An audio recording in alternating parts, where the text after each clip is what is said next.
the Bleeding Burgundy podcast, a Washington Commanders podcast for fans, by fans. With your host, Jessy, Martin. What are you talking about? You're out of your mind. John Taman. We finally got professional football back. This is going to be fun. Scott Hartley. Yeah, thanks for having me on. Max Taylor. As long as you got Jaden Daniels, you got a chance to win. Spanning the eras of Washington football. Honoring the past. Commanding the future. And now, the world's worst podcast host, John Taman. Hey, it's me. I'm John Taman. I'm the world's worst podcast host, but I make a pretty cool opening. I don't know. Is that thing too long? How do we like that?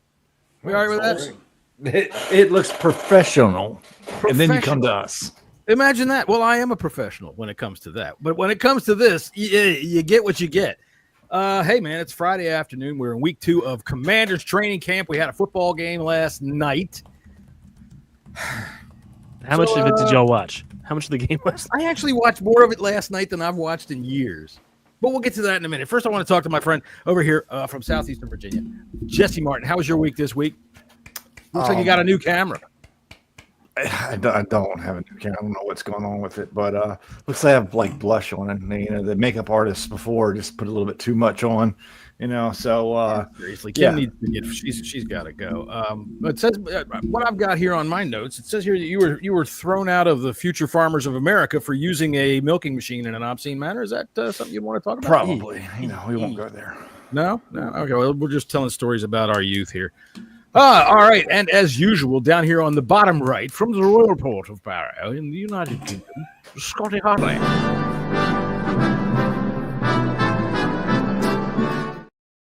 All right. What's going on, Scott? Now, Scott missed last week's show because of an emergency. All right. As it turns out, you had to be rescued. That's was pretty fucking dramatic. Rescue teams in the Royal Port of Barrow called out last week to save our good friend Scott, who had accidentally slipped and fallen into one of Scouse's ball hats. So I'm glad to see that they got you out safe and sound and that everything's all right. Yeah. We did have Tony Wheat on the show last week to fill in for you. And I got a note from this guy from Wilkins, formerly from Las Vegas, said, "Where's that other Wheat guy? I wanted to lick his head." So, hey, Tony, you have a fan. Anyway, Scott, so how are you? All right, mate. Yeah, no, not too bad. I've got an 18-year-old now who obviously was on it like a car bonnet. So you dumped the wife? Did you find him? Like you dumped the wife? Is that what I'm hearing? No. We all went out for a meal on Friday. I thought we were about to get a good story. Shit. Oh Christ! No, as in I've got an 18-year-old son. I should have finished that sentence off there. But yeah, he was rather bemused when he went to the bar to buy his first round of drinks and they went, "Can I see your ID?" They went, "Yep, he's definitely old enough." And he was like, what do I do now? I was like, you pay. Now you pay and now you drink. When you told me what he was drinking, you sent me a list over of during the middle of the show of what he had to drink. Jesus Christ! Now the boy, I am sure, has learned about the hangover. Yes, indeed he did. And then it carried on Saturday night with my father and my mother, and we got rather drunk. And then Sunday morning, I woke up on my birthday and went, I've got to go grocery shopping. I don't want to say anything, ladies and gentlemen, but this is how inbreeding happens in the United Kingdom. It does not. It certainly doesn't. Don't you worry about that. I am not a six-fingered banjo player, John. That's absolutely fine. All right, down here at the bottom. Hey, Scott, check your microphone settings. I think your voice is coming through. You got no light. Your microphone is off. Don't worry about anything. Where is your gaffer? She should be working on this stuff. My gaffer is working on this now. She is in and she's coming with a lamp now. Oh boy! How there we go. You got a ring light coming on. We are going to have it in the credits now. The gaffer is. Look, there it was. There he is. Hey. You know what do you? Oh, that's no. Not hardly.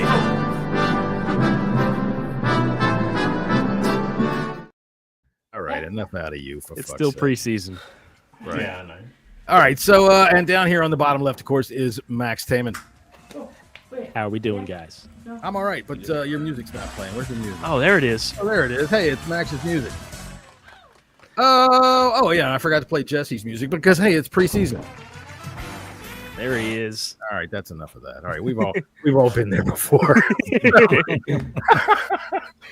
All right, so hey, man, week 2 of training camp. In all candor, other than the one thing, which we'll get to, everything's good, doesn't it seem? Well, yeah, they're going to get Micah Parsons tomorrow. So Micah Parsons is pissed. Micah Parsons is pissed. I'll tell you what, I do have the top 3 reasons why Micah Parsons is pissed off. You know why? Number 1 on his grievance list is he's tired of parking cars when Jerry has all of his friends over in the stadium for dinner. All right, for one. He didn't like it when Jerry came in the locker room and laughed at his penis. That's number 2. And he doesn't want to join in on team night when they all go to the cockfights. And I don't blame him for that. That's kind of gross. Scott probably has a completely different reference as to what a cockfight is. They went to one on Friday night. Hey! He found himself in a gay bar. No, I didn't. No, No? there is. Yeah. No. And he's gone. There he is. Scott Hartley, ladies and gentlemen. Dad, did you see the news that came out about 2 hours ago? No, unless it's Terry signing a contract, I really am not too concerned. Oh, you'll be concerned about this one. Which one is it? DC passed the bill 9-3. Oh. Yes, okay, let's start with that right there. We'll start with DC passing the bill 9-3, which to me sounds like a very boring football game, except for one thing. The best football game, one of the best football games that I ever watched that really got me so glued into the NFL was a 9-6 football game. But we'll get to that in a little bit. And I'm going to give you my opinion on the stadium right now, and then I'm going to throw it to everybody else because mine's only going to be quick. Is that I don't care. I just don't care. I know I'd like to care, but I go to one game a year to see Scotty and all our good friends from the UK. I go to the opener to see Jessy and all you guys like that and have a good time. And other than that, they all look the same on my television. So my seat doesn't change. So, Jessy, what do you think about this big vote? Yeah. Well, my seat does change. Yes, you do. You're a season ticket holder. And I probably won't be when it comes to DC because I'm not going to pay the PSLs. But that's okay. Right. That's all right. I am very happy that this is getting done. It's not quite done yet. There's still another vote to be held, and they're also going to need one more vote because of the fact that there is another council member that was a council member, got kicked off, but then he's being reinstated because there was some fraud shit. I don't know, whatever. And it's not a majority vote. You had to have like 2/3 of vote. So I think with it being 12, I think they have to have that extra vote. But it should go through. I think the guy that was the former member is actually for the bill. So the team had to make a lot of concessions to get this done at the last minute for these final couple votes. They did not, however, change the name back. Am I correct in assuming this? No. You're actually correct in that.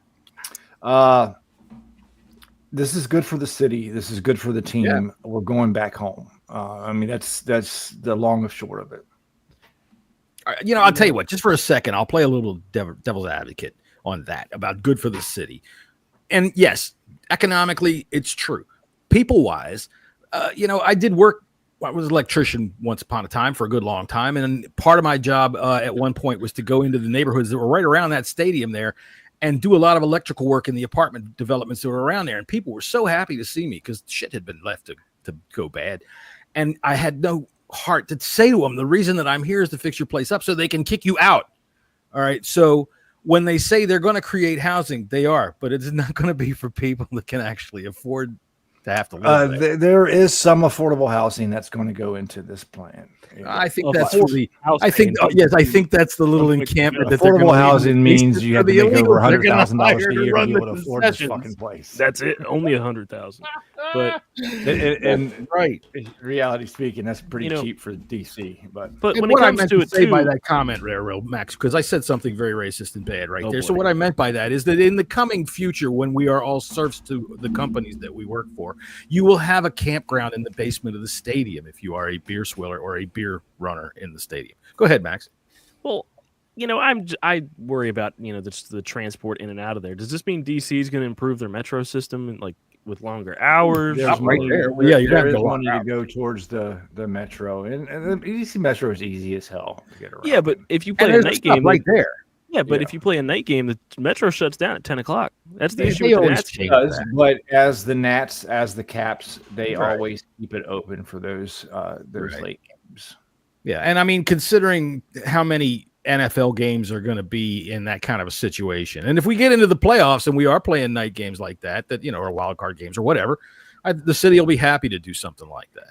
Yeah, Right. Yeah, Or they'll the work- they'll work will be out. happy to hold it over our heads so that they can score some points with some And, idiot, fuck Idaho. But as and they have emphasized that yes, tailgating will happen.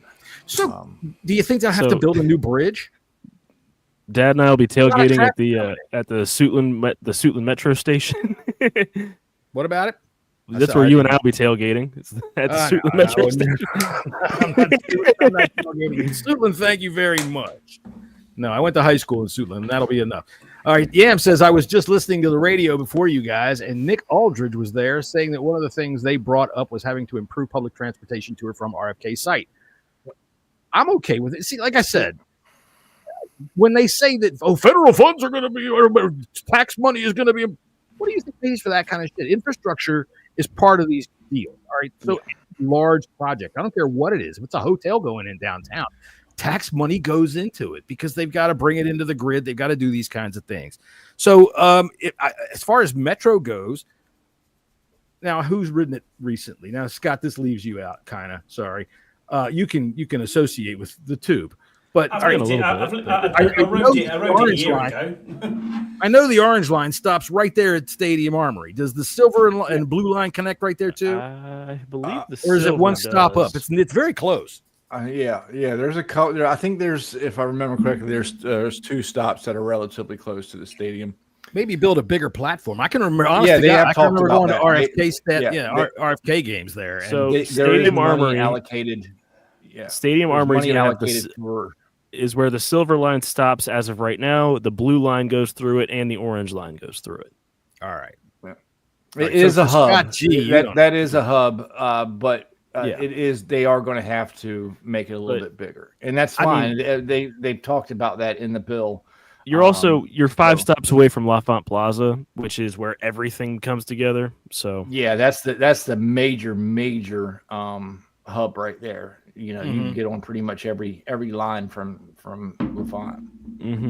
L'Enfant. So there you go, Scott. We've got one of our major hubs in our metro named after a French general. So what do you think of that? I know you can't stand them. No, I don't like the dirty, surrender, cheese-eating monkeys, but there you go. It is what it is. what? Tell us how you really feel. Who only have a reverse gear. It only have a reverse gear on a tank, but there you go. It is what it is. Where's They have a the tank? red flag, Did sir? they- Yeah, but they have a tank, but it goes ping, and the bang comes out the end of it. It doesn't actually fire anything, and it only knows Oh, you mean the reverse. flag? 'Cause, that's what it is. Yeah, the flag comes out the end. Well, I'm Yeah, not I going to don't say like anything French. about them. We've been flying around with their Rafael Air Force or their Air Force Rafael. Peter. Well, these guys are British, and we're not going to Fuck take any the claim as to what their national rivalries are. Your No. rivalry with France goes all the way back to Yeah, when well, you guys first started Agincourt. fucking your cousins. The French started doing it, and then they sent everybody over to England, Now- and then y'all started doing it. And I don't blame you. You are living on an island. There's nobody else to fuck. You eventually run out of somebody. Now, Dad, as a fellow resident of the state of Maryland, what are we going to do with Northwest Stadium? What's that? Say that again, man. I said, as a resident of Maryland, what are we going to be doing with Northwest Stadium? Is that just going to be, what RFK is now, or I can tell you this. I don't give a fuck. Affordable housing. Yeah, right. You're Yeah, talking about well, these people are going to be displaced in D.C. That's not that far away. But also, Yeah, are they, I'd be- one of the cool are they things going to about- rename Sean Taylor Road? Like, Sean Taylor Road, we're going Are to we have to having- move. are we going to have a new ceremony right by the porta potties again? Like, I don't know. Well, we don't want to get into that kind of thing and bring up bad feelings and everything when everything's going good. Although Scott has disappeared yet again. I His haven't been here. camera's clearly not working. I can't see him at all. I am here. I was. All right. Well, I'll tell you what. I'm going to throw it to you, Jesse, for just a minute because I just remembered something that I need to upload. So I'm going to take a second to concentrate. So go ahead. Pick out whatever you would like to talk about in regards I just suppose, to the stadium. last touches on the RFK. Listen, We're going to get a Super Bowl in like 10 years. The draft's already coming. This is a great win for the city, for the team. And I can't wait to go to a game every 2 years because right. I'll come and see you, Jesse, and sit in a bar. That's about it. Yeah, there you go. Game, yeah. 65,000 feet. It's going to be great. We needed a new stadium, and it's going to be the house that Jaden's building. Right. I do like the smaller seating. I really like it. I think that they learned. Jerry Jones learned it the hard way that all of a sudden I got this 100,000 seat stadium, but goddamn, 40,000 of them ain't filled up with the other people's fans. He's all happy because he can sell it, but and with us, 2030. That's what happened to us. Yeah, as of right now, our team, if your team isn't any good, if you have a big stadium, it's going to sell out to other fans, and you're really going to have a bad experience like we did. But I like the 65,000. I think that was just about right, and RFK, if I recall, was right around that side. Maybe RFK 53. 53? Yeah, I believe so. It was really small. I counted one time, but I you can't account for the people that were in the bathroom. So I'm assuming 53. Maybe just 56. Something like that. I was watching TV. Go ahead, Max. You got something to say? Yeah, for football, it was 56,692. There you go. Okay. So, 692. They got these two guys crying, a crowd in the back over there. It's very small that for a stadium, especially a modern stadium. So having a 65 makes sense. I mean, at one stage, obviously, Northwest was the largest stadium in the NFL, was it not?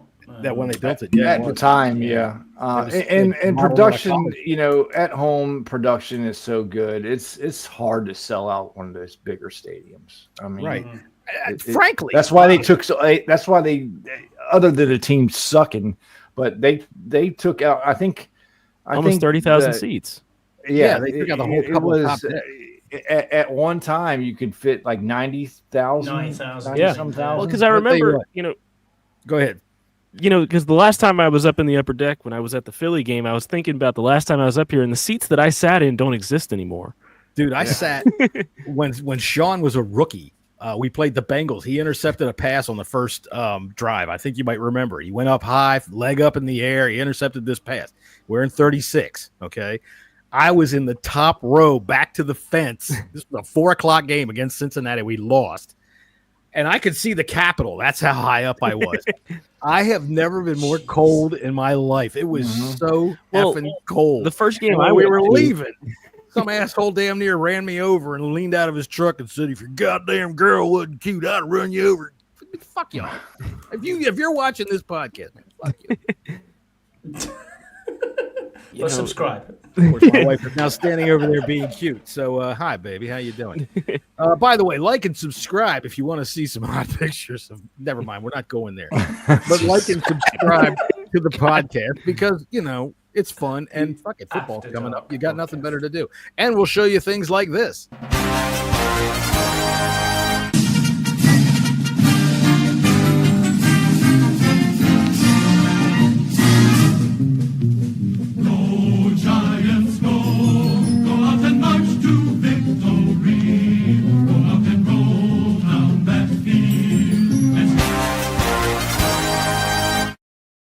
I can't help it. That's just. I swear to God, that's Andy Burroughs when he was 15. I swear. Jackson Dart.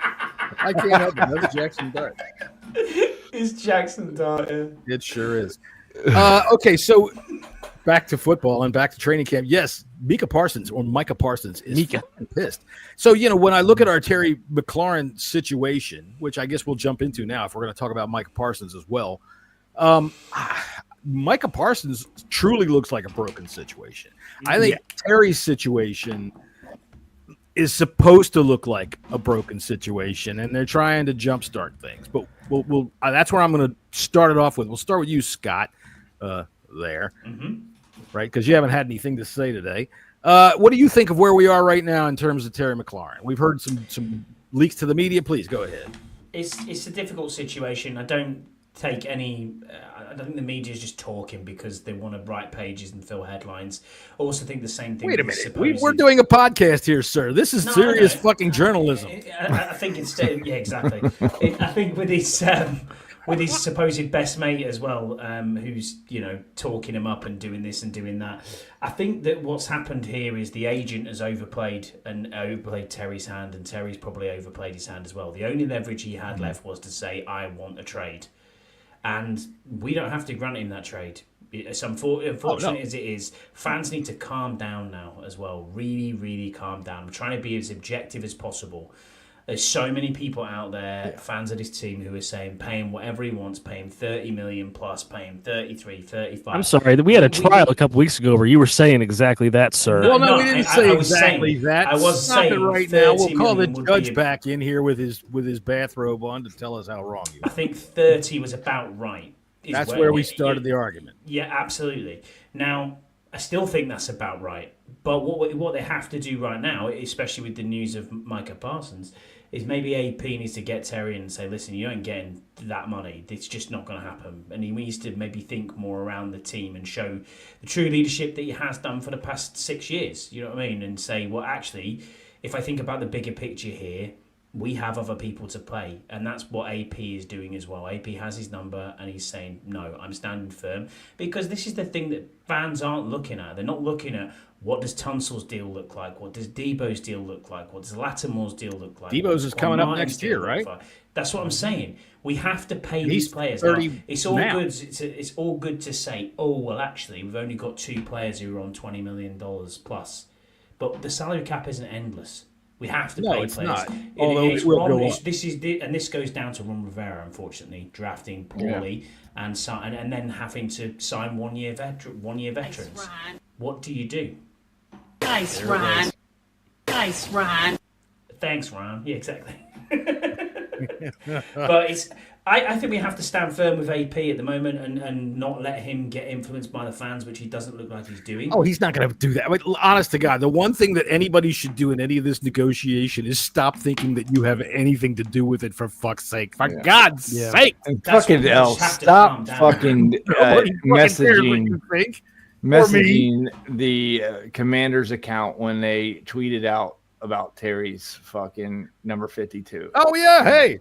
Well, I mean, they're not in charge of paying Terry. You fucking idiots. I know.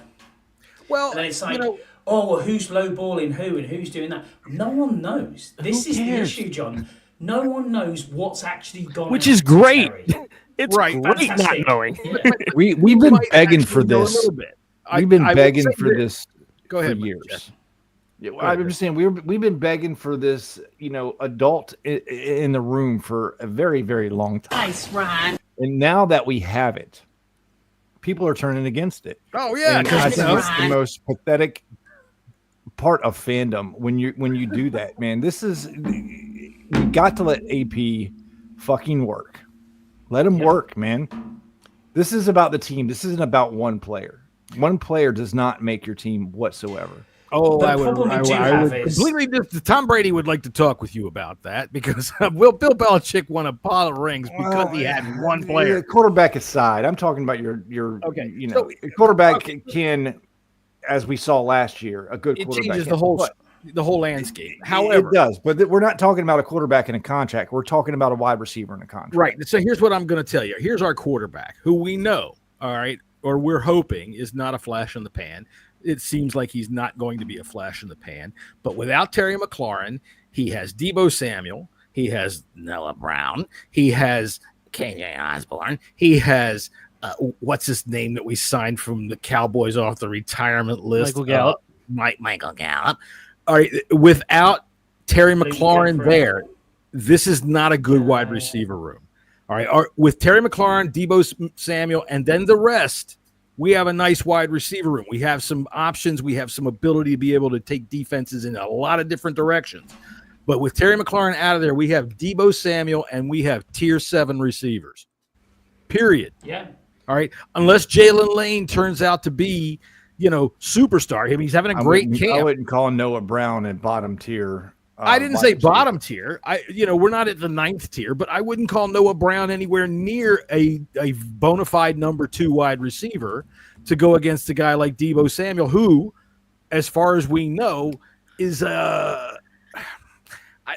hesitate to use the word gadget because he's not a gadget guy. He's an excellent receiver, but he's also an excellent gadget guy. But he's not a stretch the field kind of guy. He's not a guy that's going to get deep. Jaylen Lane can. I will beg to differ on that one.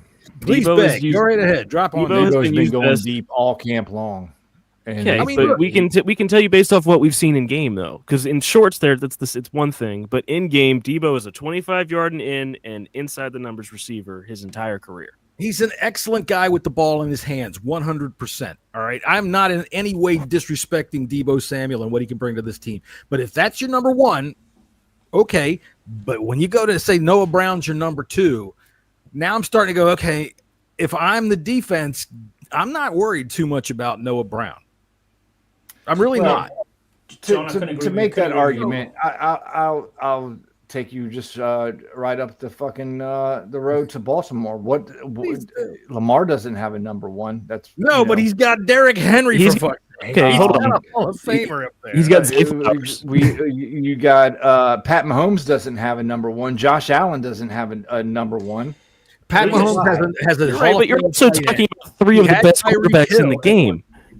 Right, and you're putting them up against some of the best. And aren't we putting Jayden up there with the best? We are the best quarterbacks in the game. Hang on, real quick. It's time to cover Max's face for a second. Everybody, hey, like and subscribe to the show. Subscribe to the show. And subscribe. And if you're watching us over there on the social media, come on into YouTube where you can comment with us, and eventually we'll look at it and say whether or not we want to talk back to you. On your comment there, Jesse, I do agree with you about what you're saying that Baltimore doesn't have a wide receiver 1. Kansas City don't necessarily have a wide receiver 1. But what you're looking at in them teams is they have an extremely good tight end. All of them, all 3 of them have very good running backs. And Scott's been looking at the tight ends of everybody. Oh, I love a tight end. Max takes the low hand. You want to do the homo thing? That's fine. That's on you, buddy. All right, come on. Aaron wants to know what that was. I'm not sure what it was, but I'm sure it was Burrows at 15. It was Burrows at 15 years old. Oh, all right. That's what she was talking about with the Giants side. I do agree with you, Johnny. I think this whole Terry situation is we need Terry. Terry needs us. It's as simple as that. I think Terry needs us more than. I mean, look. Agreed. I think Terry needs us more than we need Terry. I don't think that's the case because I'd argue it again on Terry's side and say, right now, this very moment, who are you going to get that is going to produce the same as what Terry has produced previously? You don't need to. Yeah, you do. And that's what I'm saying. You don't necessarily need to replace all that production. I do. But it's too big. So the drop-off, though, is if you have a 1,000-yard receiver, who was our next leading receiver last year? Yeah. I'd have to go look at Zach Ertz? No, maybe. The fact of the matter is this. When I said Terry needs us more than I misspoke. I don't, and I think, Scott, you hit it dead on the head. With Terry saying, I want to trade, good luck with that, buddy, because Commanders are going to ask for a fucking King's Haul for you because you are good, all right? You're good. Everybody knows that, all right? Everybody knows that you are the wide receiver 1 that everybody else, like Jesse, is arguing against you being. I'm just fucking with you.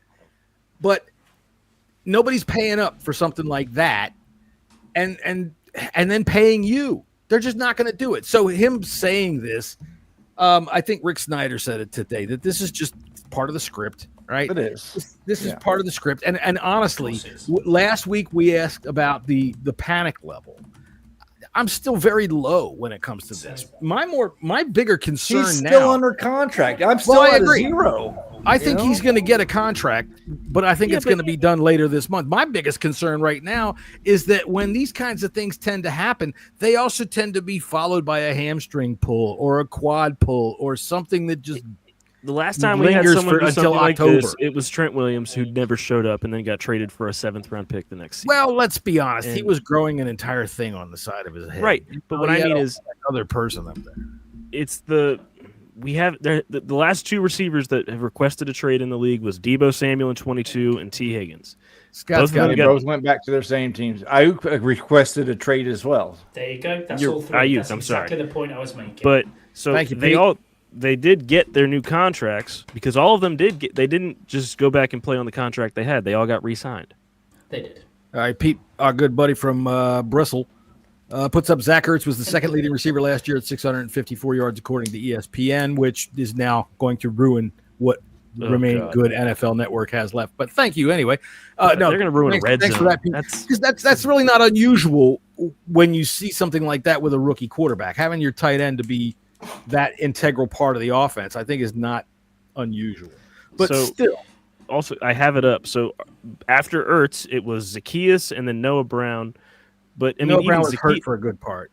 Noah Brown still had 56 targets and 35 catches after that. He had the same amount of catches as Austin Eckler. But also, don't forget, Noah Brown hurt himself because he dropped the ball and punctured his own kidney. So that's right. He fell on it. And I'll tell you what, I've had some discussions with a couple of people out there on the old social media. I remember Brown dropping more than a few balls. All right, especially when Jayden was hurt. Now, granted, Jayden was hurt and the ball might not have been as particularly accurate as you could make it, but I am of the old school. If it hits you in the hands, you need to catch it.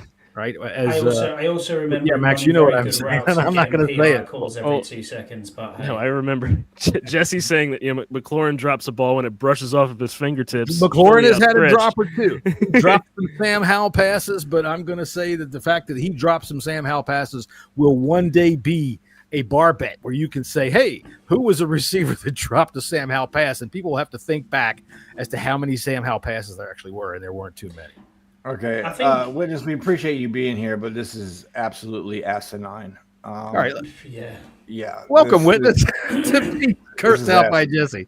I can't. The fans that say this is a process, man. Well, let me read what he says for the people that are listening. Adam Peters' first test as a GM has failed. Rule number 1: no distractions. Get it together. Okay, go ahead, Jesse.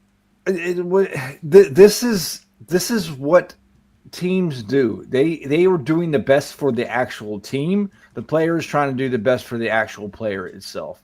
I commend Adam Peters on what he's doing, sticking to his gun, trying to get the best deal that they possibly can. And they do not want to overpay a 30. He will be 31 years old when the contract goes, starts essentially. So yeah, I mean, good job, Adam Peters. Keep it up, man. Do what you got to do for the team. This is about the way Witness also put up. Look at the teams with holdouts now: Dallas and Cincinnati. Before camp. But how can you say do the contract before camp? We've had this before as well. Now to Witness's point here, everyone's away on vacation. So now you're telling me we could have done this at the end of last season, or when do you want them to get into the building to do the contract? Because Terry gets married. There's no schedules on when contracts have to be completed. Exactly. Well, what I think you brought up a lot of things right there is the fact that Terry got married, and regardless of what we think about as in terms of us watching football and enjoying football, they're human beings, and that does take up a lot of that takes up a lot of person's time, whether it's a rest or not like that. Getting married takes up a lot of a person's time. And, going to the Amalfi Coast in Italy and hanging out on, Magic Johnson's big fucking yacht, that takes up some time. But I think that what we're seeing really, let me get into some of the more particulars of what we've heard rumored. Don't disagree, Scars. All right. Adam Schefter with his I think, okay, he thinks that they've asked for more than what they've started at the DK Metcalf number as a start point, right? Ridiculous. Whereas now Adam Peters has started more around 25 million. Now that's something I've heard, but I'm not sure about that. But what I've heard more than anything is that the agent for Terry, he started at the ridiculous and he hasn't come off of it. Yeah. Whereas I'm willing with what they think, and they haven't come off of it. I'm willing to put more credence on Adam Schefter's word because he's usually one is right. Adam Schefter, and two, we heard this other rumor by a quote unquote insider, and he's a real reporter, Lake Lewis, that he wanted 36-37 to start. Whoa! So that's now. Where are we at that? Has he come down to? Even if he comes down to 34, he's crazy. That's what I'm saying. That's where I'm saying where there's smoke, there's fire. I think Terry's just asking for way too much money.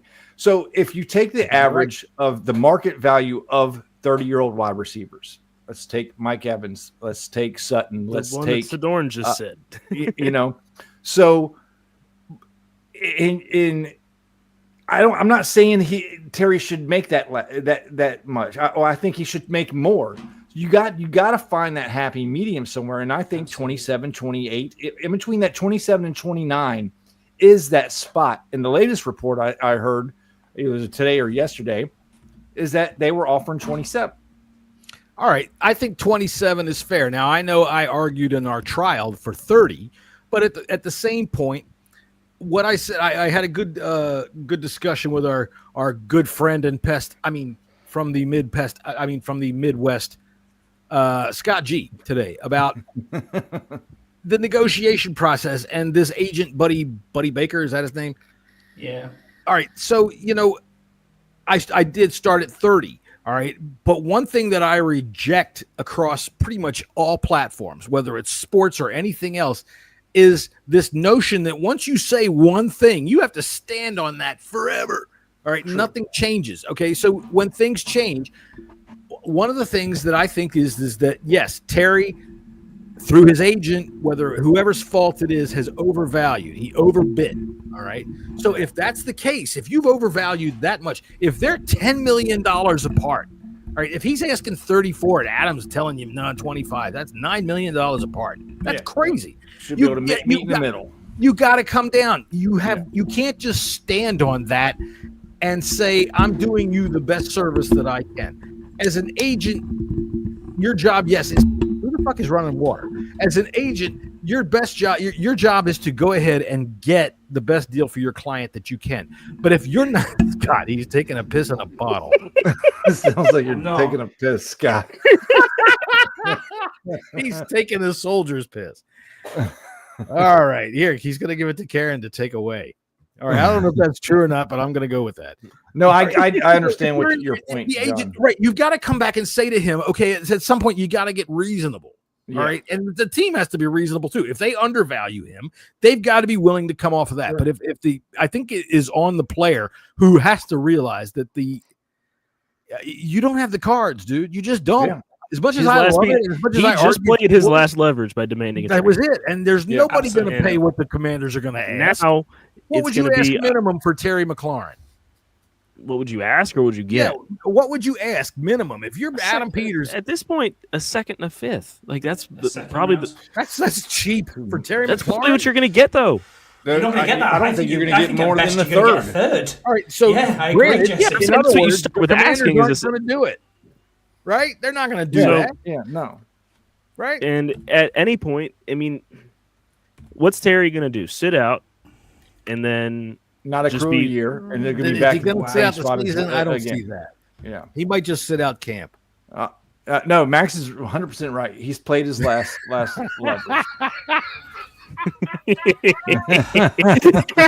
I'm not. It was my microphone. All right. This is a treat for those of you that watch on YouTube and not just listen to the podcast. I'm not going to tell you. I'd be perfectly okay with this. Me too. I think 27, 28 mil is a little bit higher on the guaranteed side. That's give him the higher guarantees to fluff his pillow a little bit for the right now. Pass. 28 mil is going to slot him right between Jaylen Waddle and DJ Moore. That's who that would slot him right in the middle of. I think he's better than both of them. But how does the Courtland Sutton deal? 30 years old. And Courtland Sutton's at 23 when the contract takes place. And listen, there's the data there. NFL teams, there's a market for 30-year-old players. Period. I get it. I get it. But you know what? Like I've said, and I'm going to stand on this until the cows come home. He's not the typical 30-year-old player. He has no scar tissue on him whatsoever. He does not. I mean, Courtland Sutton, I brought him up. He just got a 4-year deal, which you can average out to like $24 million a year, which is a very average deal. It's a good deal. But he's got a major knee surgery. All right. He tore 2 ligaments in his knees. Terry has none of that. And that's why I think that when you look at Terry, you have to compare him to not necessarily a 30-year-old player, but maybe a 27-year-old player in terms of the wear and tear on his body. Go ahead, Scott. So I would go 87 mil, 3-year extension, 65.25 guaranteed, which is exactly 75% of it guaranteed. There you go.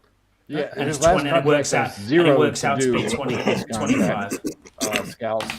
Scouts put this up earlier. I wanted to put this in. Scouts, who was responsible for Scott not being here last week. You said this yesterday, Scouts. That was not his guarantees. I'm sure. I mean, you need to look back at the contract. It was $50 million was his guarantees. He had $53 million guaranteed with an average of 22.78. Guaranteed is move that money to the front of the contract. The guarantees is what's really important, but players like that, like signing bonus, that per year average. That's what that was. Yeah. Well, hell yeah, man, because that's cash, right? Now, when you used to see Dan Snyder, the guarantees is the cash. Yeah, right. Yeah. When you saw Dan Snyder, right, all the time, as far as years go, look, I hesitate to say this, but years mean nothing. But nowadays, it's different because this group only does 3-year contracts. So it really doesn't make any difference. But back in the day when you did 5-year contracts, there was no fucking way this guy was expected to be here in year 4 or 5, right? Yeah. That's why when Dan Snyder, if you remember, it was always the criticism that he was pushing the cap down the road, And what that's how we got caught in an uncapped year. Right. When they renegotiate, and fuck John Mara, but when they renegotiate somebody's deal, what that ends up doing is it pays the salary. It takes that salary that they're not going to get because of those years at the end and moves it to cash in front. So players are willing to do it, but it pushes the cap back. Now they've kind of changed that a bit, but they call it guaranteed money. It's the same thing, but it's guaranteed money. Yeah, that's going in their bank accounts. You know, right? Like say it's a cash in hand, 60 million guaranteed. That's no matter what happens, that is going into my bank account. Yeah. Right. Yeah. All right. So Scott, look, there's somebody so offered much. You $68 million guaranteed. Would you take it? What would you do? What would you do for $68 million? Would you piss in a bottle and throw it at your wife? Yes. All right. I've got John, I'll be perfectly honest with you, mate. If someone actually genuinely had $68 million, well, now I don't know about $68 million. There's not a lot I wouldn't do for that, unless it's physically harming myself or others. There's a trend on the internet about a month ago that the wife would ask the husband, for $1 billion, would you punch me in the face? Oh yes, I saw that. Over half of the men just like without a doubt, yes. We can fix your face. Well, yeah, for $1 billion. Number one, we can fix your face. I can afford the lawyer to divorce you if you can't get over it, and if I really have to, I can afford somebody to kill you. Hey, it's over. I'll stay in jail for 2 years if I have to. $1 billion. I can afford to go to a goddamn child sex island that doesn't exist with Democrats' names on it. All right, you're going too far, John. All right, yes, I've gone all over that's the place after, here, and I'm not even going to start because Scott, your people were busted. Golden shower Saturday. Golden shower Saturday.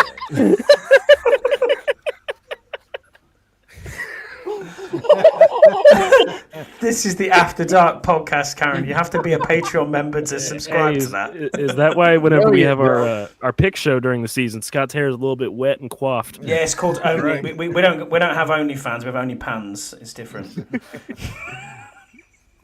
All right. Well, that was good. All right, let's go around the room. Yes, let's go around the room. Okay, you go first. This one's Scott. This deal's going to get done, Scott. Oh my God. Will you stop?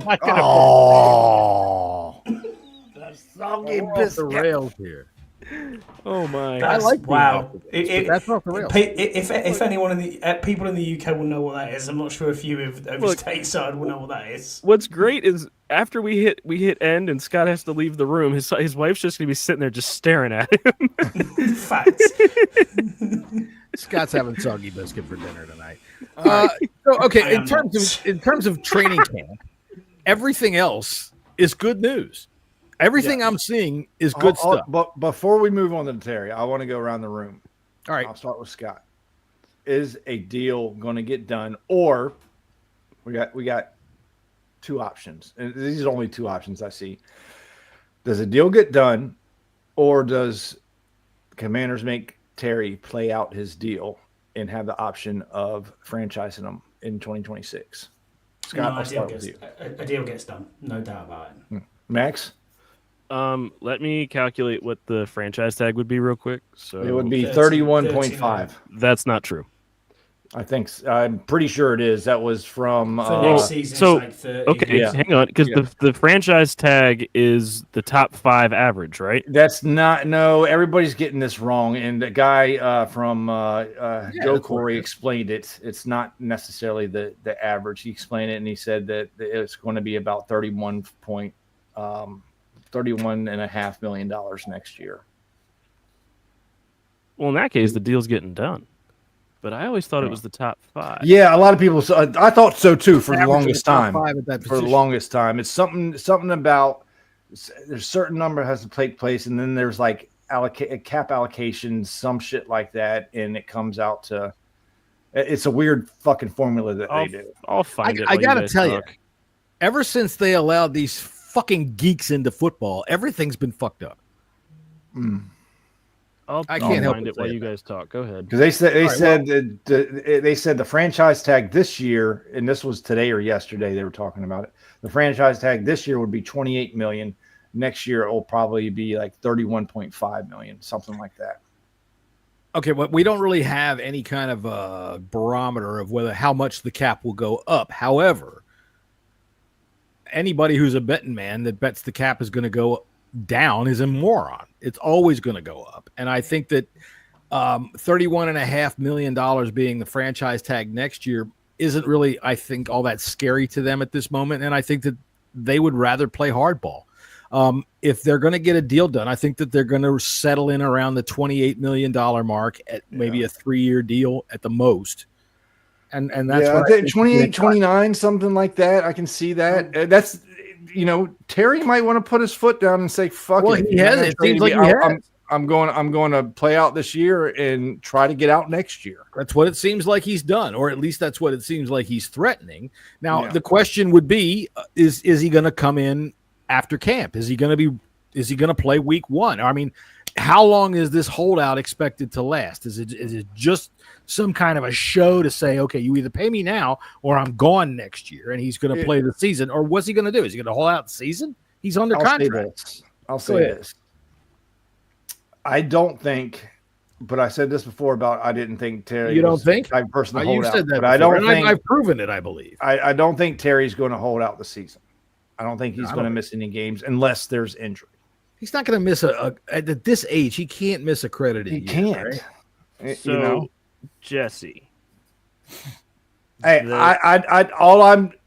I'm just saying what I've been told by an NFL. That's what he does. I'm looking at it. Our inside sources do. He's an agent. I'm looking at this from operations.nfl.com. Oh well, that might have been very emphatically said. The $31 million value is going to be for a specific player who that would be 120% of his contract for this season based off the tag. The franchise tag, though, is the average of the top 5, but not for the annual. It's the top 5 for what they're making this season. So it would be the top 5 cap hits. So like Jamar Chase, his contract is averaged at 40.25, but his cap hit this season is only 23 mil. I like I said, I don't know the math. Right. I just that's how they get that. Is they take anybody who's shocked by that? Yeah. I know it's some kind of funky formula. That's all that I got out of the whole conversation. Right. This is what I'm finding is it's the top 5 cap hits from that season. Gotcha. Whatever it is. I think Terry has backed himself into a corner here. And I'm Team Terry, right? We know that. I'm Team Terry. But I think so where do we lay? I mean, we're a podcast. We are not journalists, and we are going to be ridiculous. We are fans, and fans are stupid. Yes, we are. So where are we going to lay the blame on this, Jesse? I think a lot of blame has to go to his agent. More than this little Buddy Baker twit. Yeah, more than anything else. I think he's gotten bad advice from the jump. And I think if you ask me, I think his agent went in and be like, listen, man, you're one of the best receivers in the league. There's no reason why you shouldn't get top 4 money or top 3 money. We're not going to go in and try to reset the market, or we're just going to come in a little bit below that. And, that's just not reasonable. If you're asking for DK Metcalf money, granted, yeah, it was the same draft class, but that's a weak stance. And that was I've argued it's a massive overpay by the Steelers. But was it also a bad contract? But if you also look at that contract, it's structured really funky. I mean, I think his guarantees are what, like 40? DK's cap hit this season is 11, and then it jumps to the 30s next season. So they have a potential out after next year. Yeah. But his guarantees are somewhere around. If I remember, I could be totally off. It's but around 60 mil guaranteed. Oh, is it 60 mil guaranteed? It's 60 mil guaranteed. T. Higgins is the one that's all messed up. T. Higgins' contract is destroyed. T. Higgins is effing good. Yeah. You know, T. Higgins is a true wide receiver one in a lot of cities, and so is Terry. But the fact of the matter is, and this is going to sound so strange because I argued because of the age factor not being really a factor. When you're talking about other teams and how they're going to value him, it definitely comes into play.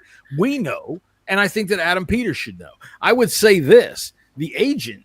You're right. I think this is the conversation I had with Scott G today. The agent is he is the voice of Terry, so Terry's telling him what to say, but he's also got to be the ears of Terry because Terry's not in that freaking negotiation room. So when the negotiation is coming back overwhelmingly negative in your favor, you've got to go back to him and say, look, man, we've got to be a little bit more reasonable about this, or we're going to have to actually entertain the idea of a trade, which they're not going to get. You really want to be, I mean, if Terry is all standing on respect, you want to be disrespected? Go ahead. Hit the trade market. Find out what teams value you at. You're not going to be happy. And the fact of the matter is this fucking goddamn agent that he's got, only other client is Shaquille Griffin. All right. And hold on, one more thing. His biggest motherfucking win as an agent was to receive 11 CDs for just one penny in 1992. Scouts, I you cannot be more wrong. Just because he's a perfect commander and he's done everything is asked of him, which in reality, that's what people are supposed to do. I agree with Scout. Does not mean they have to overpay him. Overpay is a small it does not word. Fucking mean that. It's only 7 letters. But no, I kind of agree with Scouts because we are, as a team, in a completely unique situation as opposed to other teams in the NFL. Go ahead, Scott. Being just disingenuous? How? I mean, we don't know that it has. We don't know that the team hasn't been disingenuous or has been. It's dependent on what you believe. If they offer anywhere from 23 to 28, that is the going rate for players of Terry's ilk and age. Period. Age. Again, with him is a sliding scale. He is not. His age is his age. Okay, I mean, but to Scous's point, though, and what I was talking about before is if you don't pay Terry, which we have seen, he is the leader. He is a person who is put on the pedestal. Not just by our fan base, but by the team, through the media, the rest of the NFL as well. He's number 52. Exactly. He is right up there as a player on our team and as a team captain and a leader. With that in mind, why are we not paying him? What message does that send to a supposedly great culture if other players are coming up and saying, I need to get paid soon? And they're saying, hey, they're not getting their pays, they're not getting the stars paid. This is the message. Non-starter. Hey, go ahead. Let's work on a deal that benefits both of us, but we're not going to fucking overpay you. Sorry. The bottom line is this with the NFL, all right?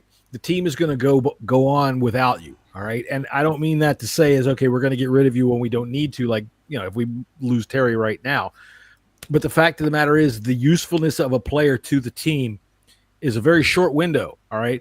When you talk about building a winning team, it's such a balancing act between being able to find the players that can actually win for you and then juggling their contracts as to when you're going to have to lose. What's happening with the Bengals right now? This is a prime example. Is they've paid everything. They've also got an idiot owner, which we don't have. But what I mean is they have put every single dollar they have into that offense, and that team is going to win 7 games.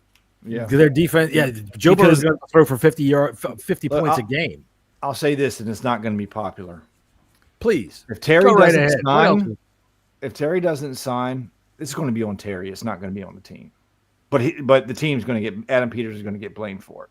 It depends. If the team is only offering 23 and saying that's our deadline, I'm going to throw it back to our friend. Who knows that? Who knows what we're doing? Nobody knows that. No, you're right. And how are we going to find that out? Well, eventually they'll let it out. If you let it out and it came out and he didn't sign, for example, and as you said, John, and it is he's only ever offered 23 and they didn't speak to him for the entire time, then yeah, that's bullshit and we can call out Adam Peters. If it's as he's being reported, 27, 28, that sort of range, that's totally fair enough, I think. Then it's on right, especially if Terry's asking for 34. They're acting financially responsible, Scouts. Because also with this, ridiculous. Going to go on. Everyone on our roster, no one is homegrown. Yeah, we have 2 players that have been through a rookie contract on this team and are on their second contract with this team. 2. Yeah, they got a lot of work to do in this coming years. Right? You know, 3 Cosme and Deron Payne. They're going to try. They're going to try to. They have to work. They have to work this stuff out and have to do what's best for the entire. They're trying to build a team. They don't want to allocate extra funds to somebody just to allocate extra funds to them. Well, you know the other side of the coin with this team, again, when I say that our situation is rather unique, this uniqueness is unique to every team.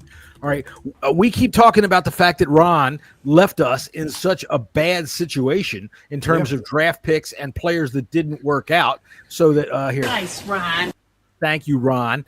That we're doing a lot of one-year deals with a lot of stopgap players that we don't intend to build around. Yeah, we don't have any choice, right? So one of the things that I think has to be considered if you're the team is how quickly do we want to move up this time frame?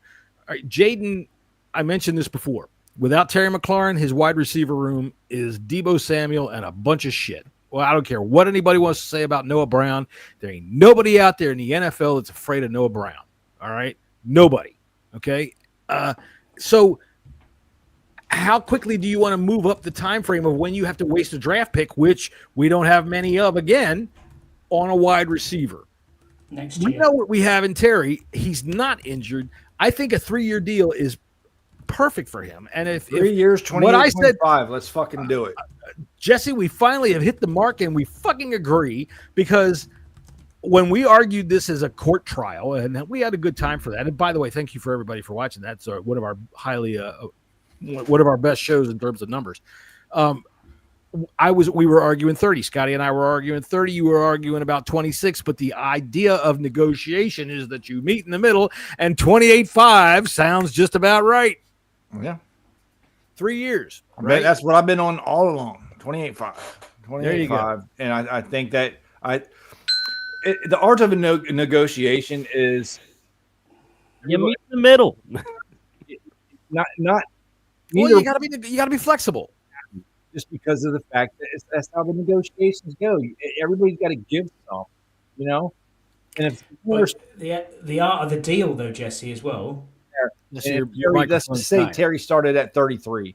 I think 28.5, especially with Terry, his age and the market of his receivers, he'd get quite a bit more than those too. So I think that kind of makes up for it. Yeah, I was saying the art of the deal, though, Jesse, is that both come out smelling of roses. I'm trying not to say art of the deal because that's bad news. That is, Scotty, Jesus Christ. Trump thing. We'll square the circle. Yeah, it's all right. Yeah. It used to be an art. Now it's more like a fucking here. I'm going to sculpt something with shit. Okay, so let's move on from Terry. All right, we've talked this show. We're now 1 hour into the show. We've talked for half an hour about Terry, and that's okay because, in all candor, that's the big thing. That's the biggest news. Okay, and what kind of, just to sum up, I'm going to give everybody a chance to sum up. For me, the sum up is this: I love the fact that Terry came to camp this week. All right, I know that the cynics like Jesse over there are going to say it's just for photo ops and all of that sort of thing like that. But look, it definitely was. Not who cares? Not beat around the bush for that. He's in meetings. That was our big thing last week, is that he wasn't actually there. Now he's there. He's in meetings. Hey, that's what you do with the hold in. You go to everything except practice on the field. All right. Well, if he's in meetings, I'm happy with that. But you know what? Even if it was just to be there for the cameras, whatever. On the days that fans are there, when you're trying to rebuild a fan base, which is what we're doing, A, you keep your fan favorites, Adam, so that's on you. And two, Terry came, I don't think, to put pressure on anybody. He came because those fans matter. All right. Those kids matter. And that's the way I'm going to take it away. I'm as cynical as anybody else, but I'm going with the optimistic route here. I like Terry McLaurin as a human being, and I think that that's more why he showed up than anything. Just go ahead. Tell me you're cynical. Maybe he should have stayed for more than just 30 minutes signing autographs. Oh, go on with you. It's a hot day. All right, I'm done talking, Terry. I'm so over this shit. I'm fucking so over well, it. Jesse, can I also just say real quick, Jesse, you do not have to engage with every single tweet you see about Terry McLaurin on Twitter. Yes, you do. Keep going. You do. I've been Jesse, oh my God, pretty good. Your feed is insane. I've been actually pretty good. I wanted to engage a lot more than I have. Oh my! If that's the case, Jesse, your thumbs are burning. Engage all you want. Fuck it. Oh my God! I have like 3 tweets a day. That's El Keith Oak was on the show last week, right? And I don't know if you saw, but this week Keith returned up by John Kine. Yes, he did. Keith returned to his old form of trolling this week, which is now called rage baiting. When he said that if Dan was still here, this deal would be signed. And he's not lying. No, he's not. I don't think he is. He'd have got 34 million and 50 million a year if Dan was still here. He's not lying. But John Kine pulled it up, and he didn't say Keith in specific. He said fans are saying, and I was like, the only one I know said this was El Keitho. So yeah, that was kind of funny right there. Nobody really actually wants Dan back just to sign Terry. Even Keith. That's all there is to it. All right, so the rest of training camp. Give me your thoughts. We'll start counterclockwise today, Max. Go ahead. It's going well. The offense is producing. The defense is producing. Everyone has their good days. We have a game in a week. Guys, we have a football game to watch in 1 week. I know. Oh, my gosh. Is that a Saturday game? No, it's a Friday night. Okay. Friday night, Saturday morning. We have a Friday night game, and then we have a Monday night game, and then a Sunday night game, and then we're at the stadium, boys. Ooh, 5 weeks. Can't so we have a Friday night game in 1 week. We have football to watch where we can actually talk about things other than. I don't want to see Jayden this preseason. Jayden shouldn't play until the third game, and then he should play for. Yeah, but that's what the Bengals do, and then look at how the Bengals start. One series. That's all I need to see. Not even in the first game. No, tomorrow he shouldn't play next week. He should play in game number 2 and do the typical dress rehearsal where they play the first half and then one. No, I don't want him to play for a half. That's what you need, though. Look, because this is what the Bengals do. This is what the Rams do, and those are two teams that start terribly every year. Well, let's put it this way: the Bengals have a defense that couldn't stop me and you. You're right, but the Bengals also scored 10 points against the Patriots in Week 1 last year. So. Thank you, Scott, for using the King's English so well there. Yes, I apologize for using that. Yeah, that's right. No, I thought it was perfect. You could have followed it up with the so what? Who fucking cares? What they do? I mean, shut up, you wanker. Look, the whole preseason scheduling now is kind of fucked as far as I'm concerned. As far as what we think, or as what I think as traditional preseason. And what I'm going to say right now is that in a couple of weeks, I'm going to say not next Friday, but the Friday after that, sometime in mid-August, Tom Lax, my good friend from the Old Bang Radio Hour, is going to come on the show, and we're going to discuss the Dallas Cowboys and things like that. And I always say this, but I forget the reason that I was bringing it up. What was I talking about, Max? We were talking about the preseason. We were talking about players. We were talking about the preseason because for fucking years, he and I would practically punch it out over the importance of the preseason. All right. I don't think it's all that important. All right. I don't think that the players do enough to be able to, go out there and get a sweat, whatever. I don't think it makes much of a difference. The people that I think it makes any kind of difference to are the ones on the bubble, which are very few. I'm going to share this if we have time. Especially on this team, there's not many positions available. Every team in the league right now, if they don't have 52 of their players named, what are you doing? Look, I put together. I took the roster the 89-man roster that we have right now, and I put it on a spreadsheet, and I went down through it, and I decided who I think right now would be on the 53, who would be on the bubble, and who's practice squad. I have 55 people on the 53. So there's 2 spots, and that's just by my inkling. Okay. Yeah, I mean that's one thing Adam Peters has done very, very well, in a short time is filling the voids. And there's not many camp battles at all. I think safety, but I think Will Harris is going to take that battle over. For position, and then a couple of filling in for Cosby as he heals up from his knee injury. Other than that, maybe you're wide receiver 5, 6. 6, 7. I think we're going to go more than 5.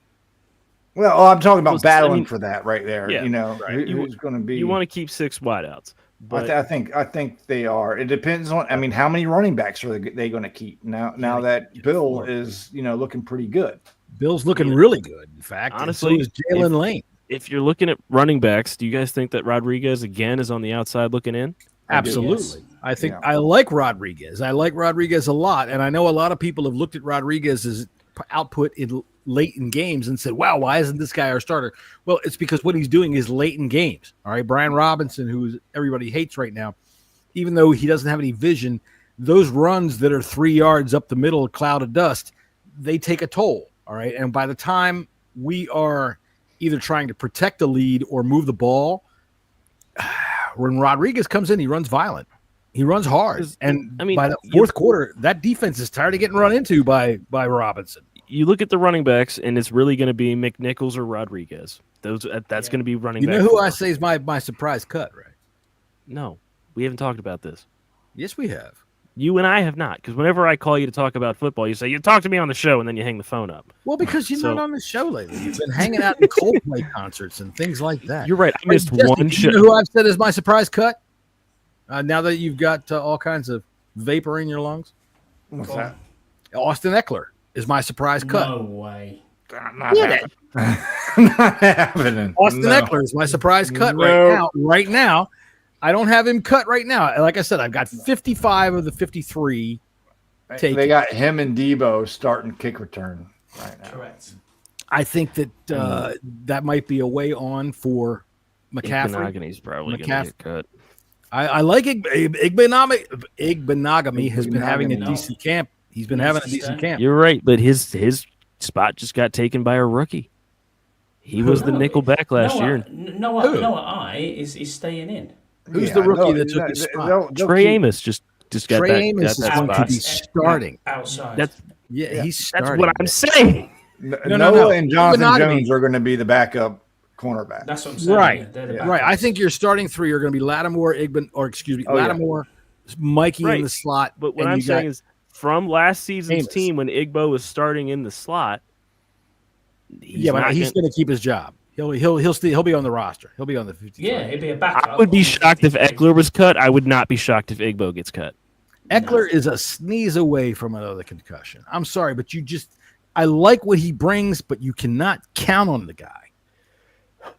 I know. See, Max right there. Max, what you did, Max. I'm sorry, Scott, but what Max just did right there could have caused a concussion for Austin Eckler. And I don't mean that what Max did could have caused Eckler a concussion, but I mean from what Max did, like maybe 100 miles away. You're out of your fucking mind. Here we go. I'm out of my fucking mind. I tell you. How many games did Eckler miss last year? How much time did he miss last year? He missed 6 He had a devastating concussion, which was, I think, But that's not his first. It's not like he has a history of massive concussions.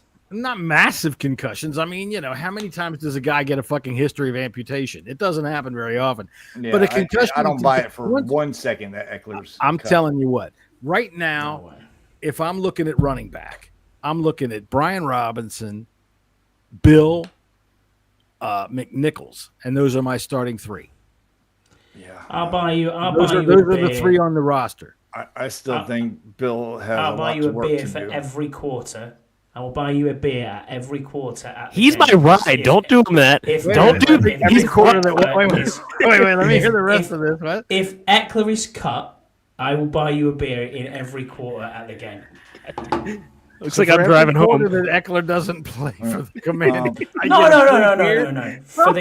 What I'm saying is, if he's cut and not on the roster come week one, which is what we've just talked about, I will buy you a beer in every quarter of the game. I'll buy you 4 beers. All right. Well, I don't want 4 beers in the game. Thank you. Anyway, I'm gonna be driving home that night. I was impressed with Bill Krosky-Merritt at my time at training camp, and I'm going to see him again on Monday with pads. I still think we need to pump the brakes a little bit. We always fall in love with these, training camp darlings. Listen, one running back in the last 10 years has done anything with an NFL team that's been drafted past the 6th round. Bucky Irving. What are you talking about Bucky Irving for? Didn't he get drafted late last year? He was like a 3rd-round pick. Even still, the dude wasn't expected to be. He was their starting running back coming out of the camp. I don't know. I don't think in terms of draft position, once you get into camp and you start to show what you can do, I'm not thinking that Bill's going to be our number 1. All right. I think that Brian Robinson's the number 1 going into the season. However, I also think I'm not ready to say he's on the 53 yet. I am. I think it's between him and Nichols right now. He could make his way on it, but he could very easily wind up on the practice squad. How many running backs are you seeing them hold up? I mean, I know we're jumping ahead here, but just outside eyes, outside vision. What do you see as far as running backs on the roster? There's 3 of them that's going to make the team. Ooh. They're going to keep probably 5 on the roster, including the practice squad. All right, so who? But they also could take a wide receiver, spot away and give a 4th to. All right. Well, I mean, I'm assuming you're thinking Brian Robinson's making the 53. Brian Robinson, Eckler, and I think I really think it's that 3rd running back spot is going to be between McNichols and Krosky-Merritt. That's who I think is going to. So there's the battle. All right. Now in my mind, I want to see Bill win that roster spot. I think everybody should want to. Yeah. I mean, just because everybody likes to root for the underdog, but at the same time, I love Jeremy McNichols. I think that when he's had the ball in his hands, especially late in the season, he turns it out, man. That guy he just doesn't stop. He doesn't quit on a run at any point. And his blocking is par excellence. Now, Scott, I just said something in French. Do you want to kick my ass? No? Because you're not French or Canadian, so it's fine. Oh boy. No, I mean, I'm Canadian. And my wife is Canadian, so French Canadian. I mean, how stupid can you be to be in Canada and think you want to be French? I can't think of anything to say about that. However, except for the people that are down in Louisiana that want to be Canadian French. All right. Well, I want to move on to the second player that's really stood out in camp, and that is Jaylen Lane. Jaylen Lane. I think he's making the roster. He's making the roster. Remember during the draft when you were upset that we drafted him when we did? Yeah, he didn't have good production at Virginia Tech, but I have turned he was more of a gadget. Virginia Tech, look at who's throwing him the ball. Sure, but you still would like to see some. Jesse, the person that was throwing him the ball at Virginia Tech is driving for UPS right now. There you go. He delivered my package. A lot of quarterbacks in college are doing that. There's only like 6 of them that come out every year. Did it come in discreet packaging, Joe? I think that this little exchange right here shows you why you should be paying attention to the Bleeding Burgundy podcast for the rest of the season, of which we will be on Tuesdays after the football game so that we can discuss everything after everybody else has already discussed everything. And you can come over here and find out the real shit. And Fridays to preview the week before. So the Bleeding Burgundy podcast will allow ourselves to understand that we are with you. We are stupid. We are fans. Okay? We'll prove that to you on our Saturday Pick'em show. Well, we're not going to do a Saturday Pick'em show. That shows how stupid we are. You aren't even aware of that. We're doing them on Fridays now. But here's the bottom line: we are willing to be wrong. All right, which is something that I think that a lot of people that are out there on the internet are not aware of. You can be wrong. Okay, we are fans. We are watching the game just like you are. We are watching these camp videos just like you are, and we are listening to these reporters. Hopefully, you're listening to the smart reporters, just like we are, and we're going ahead and basing our opinions off of those kinds of things. Now, Jesse, you went to camp last week, so you've got some first class eyewitness opinions. Now, I don't have your videos up here right now, but you out there in internet land, you can go to bleedingburgundy.com right now or after the show and click on the latest story by Jesse right there and see the videos that Jesse made right after camp last Saturday on the first fan day and see what his thoughts were. I can tell you that they're somewhat optimistic, which will be a big surprise for everybody. Go ahead. Yeah, and I will be back there on Monday, and I'm going to signing autographs. I'll be signing autographs, so everybody come and check it out. I will. I think I'll write something up before I leave the parking lot, and probably try to send it over to John, see if he can just post it up there, so you get a fresh for that traffic to die down. Yeah. Well, exactly. I got to tell you, this Saturday, tomorrow, in fact, is my 23rd wedding anniversary, so I will not be available. Congratulations. Hey, I was there. Well, what about Monday? You were there. Yeah, Monday I'll be okay for you after work. Once I get after work, and then I play football. I mean, it won't be till I'll send it over to you, and we'll just try to get up the day of, so you can get some fresh take of what's going on. I just won't be able to do it when I'm on my phone driving down the road. Who didn't impress, Jesse? What's that? Who didn't impress? Who didn't impress? And no one's going to like to hear this. Is Josh Connolly Jr. Unfortunately, he was getting thrown around like a rag dog against by who? But players that I have no idea that won't be on the team. Put it to you that way. But listen, it's still early. Yeah. He's still getting used to the right side. It's a little bit different going from the left to the right. So I would not be too concerned about that yet. I'm very interested. I'm going to pay a very close attention to the line, and especially Josh Connolly Jr. on Monday to see, it'll be a pretty much a full week have gone by. Hopefully he's developed some. I did have concerns when we drafted him. His play strength had to come up. That was definitely evident. I still strongly feel that he's going to be our left tackle of the future. Absolutely. I just think it might take a little left bit more tackle time. or right tackle? No, left tackle of the future. Once Laramie is gone, I think they'll switch him back over eventually, and he'll be the bookend left tackle for years to come.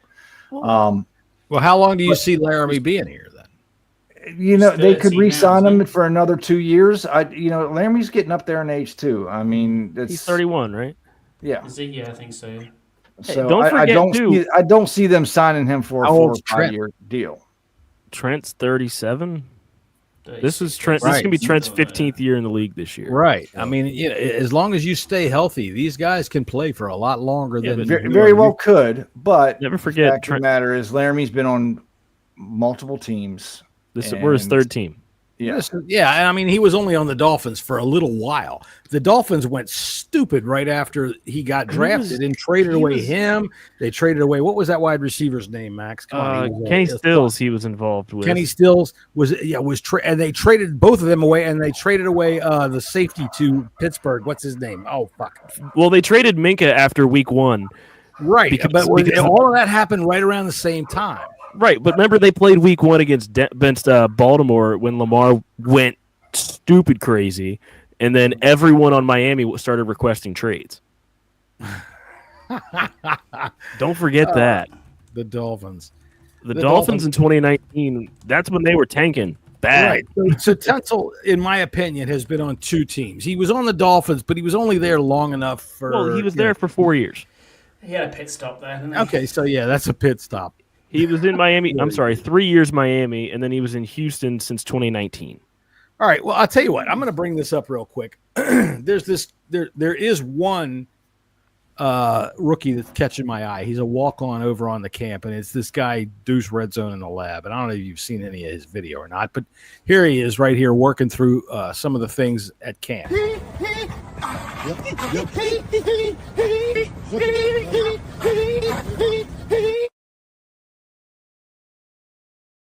I swear to God. How many takes the Deuce take to do that, man? Obviously, I would say it better be less than one. Deuce, dude, you are killing me with this stuff for one. But I got to tell you, okay, if I'm looking at him as I loved his picture in his. I loved his picture in his pads. That was the best. Well, he was traded to Kansas City. Yes. All right. So, look, here's what I got to say about this. We'll look at this as a real prospect.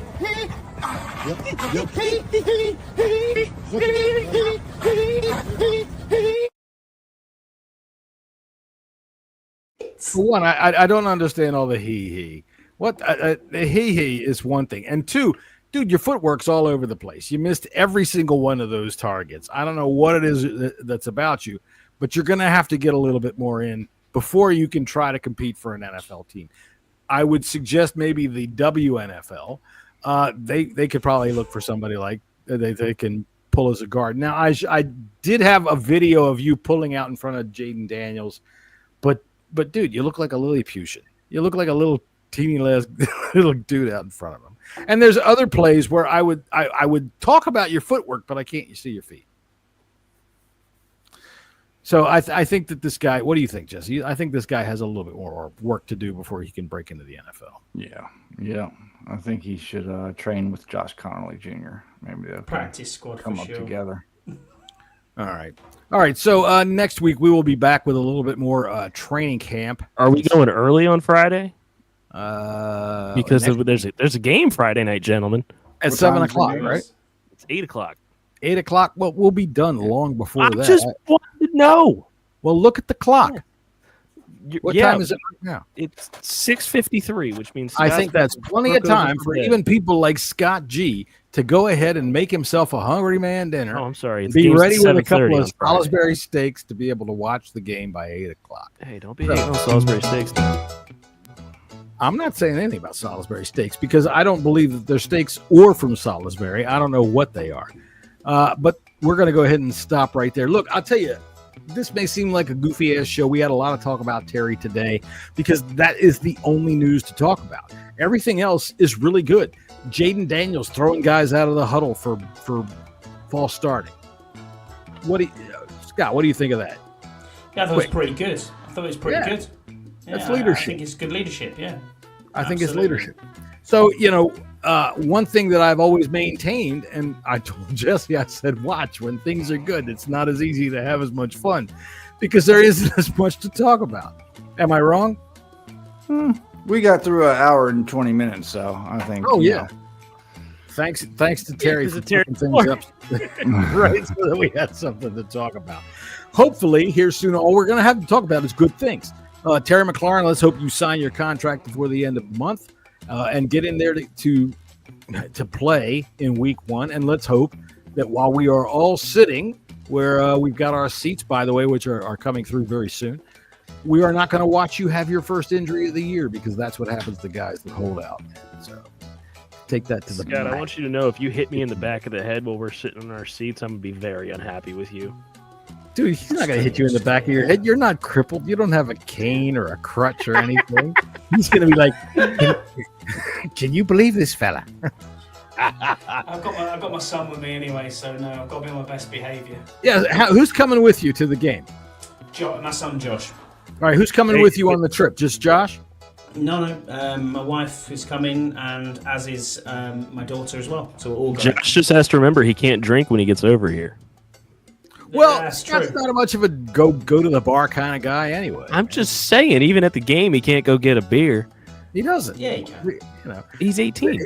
Here's the thing. Oh, well, he can. Yeah, we can get him all good and loaded at the beer and get him in a fight with a Giants fan. That'll be fun. Look, there's one with a cane. Your dad picked on him last year. Go down and punch him. No, I think that what we are thinking about is possibly on Friday, maybe going down to the Air and Space Museum annex outside of Dulles. All right. The big one. So we'll talk about that off this podcast. We'll do a meet and greet. Sounds like a lot of fun because, going out drinking and shit, when I was 20, that was great, but I'm 62 almost. So we also live an hour and a half from the city. We live an hour and a half from the city. It's a hell of a time for us to get up That's there. one thing that people don't understand. For us, if you even want to go anywhere, why don't you ever go anywhere? Because it's an hour to get to the place where you Right, start to to go. y'all get a hotel.